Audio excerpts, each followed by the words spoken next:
जैसा कि आप सभी लोग जानते होंगे इजराइल के बारे में। इजराइल जो कि बेवजह तमाम देशों पर हमला करता है।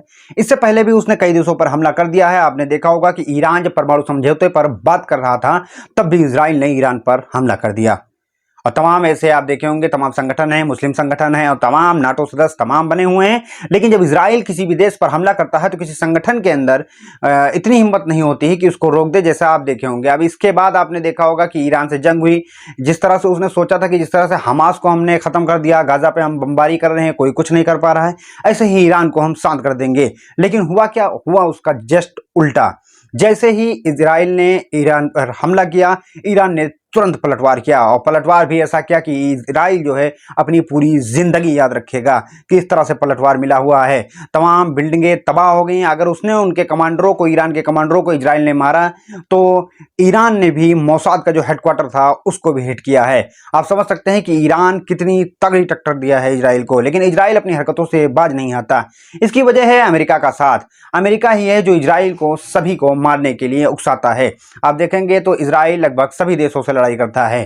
कभी यमन में बम मार देता है, कभी लेबनान में बम मार देता है, कभी ईरान पे मार देता है, इराक पे मार देता है, सीरिया पे मार देता है। आप अगर साइड में देखेंगे जितने बॉर्डर से उसके अटैच हैं, यमन में भी मार देता है।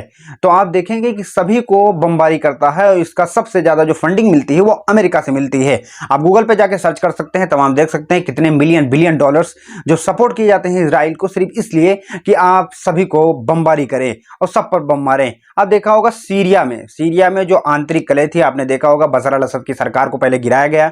इसमें भी कहीं ना कहीं तमाम न्यूज आर्टिकल ऐसे हैं जिसमें बताया गया है कि यह साजिश करके बशर अल असद की सरकार को गिराया गया। उसके बाद एक जो है वहां का जो पॉक्सी गुट है वो संबंध वो बनता है, सरकार बनती है और अमेरिका से भी बातचीत करता है। लेकिन इसी के साथ इजराइल सबसे पहला कदम उठाता है कि सीरिया की गोलान घाटी पर अपना कब्जा कर लेता है। गोलान घाटी पर कब्जा करने के बाद फिर सीरिया पर लगातार इजराइल नजर बनाए रखता है। अंदर कुछ विद्रोह होता है जिसमें ड्रूज और जो वहां के लोकल पॉक्सी ग्रुप होते हैं उनके बीच संघर्ष होता है। कोयदा में स्थानीय सुरक्षा बल और ड्रूज समुदाय के बीच लड़ाई होती है।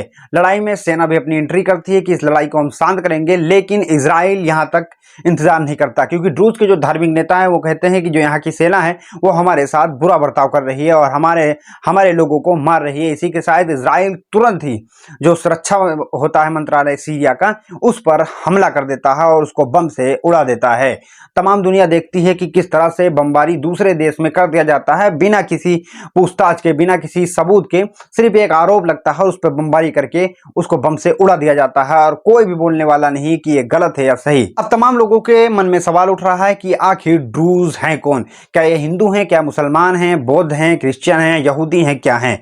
सबसे पहले हम ड्रूज की बात करते हैं। की उत्पत्ति 11वीं सदी में हुई। ये जॉर्डन में भी हैं, लेबनान में भी हैं और सीरिया में भी हैं।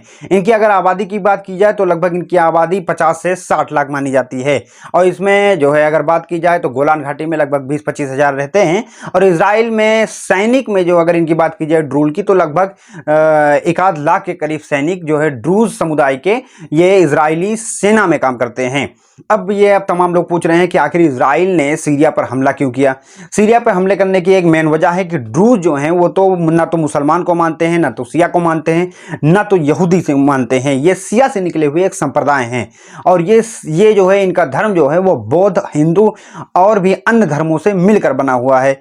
और इससे पहले अगर बात की जाए इजराइल की कई रिपोर्टें भी अगर न्यूज़ पे भी आप देखेंगे तो वहां भी आपको मिल जाएगा कि इजराइल ने इनको ऑफर दिया है ड्रूज लोगों को कि आप इजराइल की नागरिकता ले सकते हैं और इजराइल में रह सकते हैं, क्योंकि ड्रूज के ज्यादातर लोग इजरायली सेना में शामिल हैं। और जो इजराइल के प्रधानमंत्री हैं और वहां के जो ड्रूज लोग हैं उन्होंने ही अपील की थी कि हमारे लोगों को वहां मारा जा रहा है और हमारे खुद के लोग सेना में काम करते हैं और उनको बचाया जाए। इसी को लेकर इजराइल ने सीरिया पर हमला किया था और उन्होंने कहा कि जब तक ड्रूज के लोगों को परेशान किया जाएगा, ड्रूज समुदाय के लोगों को, तब तक हम आप पर हमला करते रहेंगे। लेकिन अब देखते हैं सीरिया की सरकार में क्या एक्शन लेती है, क्या इसके खिलाफ वो भी एक्शन लेती है। जिस तरह से जब इजराइल ने ईरान पर हमला किया था तो ईरान ने पलटवार कर मुंहतोड़ जवाब दिया था। क्या सीरिया में भी वो हिम्मत है कि वो मुंहतोड़ जवाब देता है या नहीं, या ऐसा ही देखता रहेगा? अगर देखते भी रहते हैं तो आपने देखा होगा देखने वालों का क्या हाल हुआ। आप गजा में भी देख सकते हैं और तमाम देश और देख सकते हैं, इराक में भी देख सकते हैं, सीरिया में भी इसी तरह का विद्रोह हुआ था। अब देखते हैं आगे क्या होता है। अगर अभी तक आपने हमारे चैनल को सब्सक्राइब नहीं किया है तो लाइक एंड सब्सक्राइब जरूर कर दें।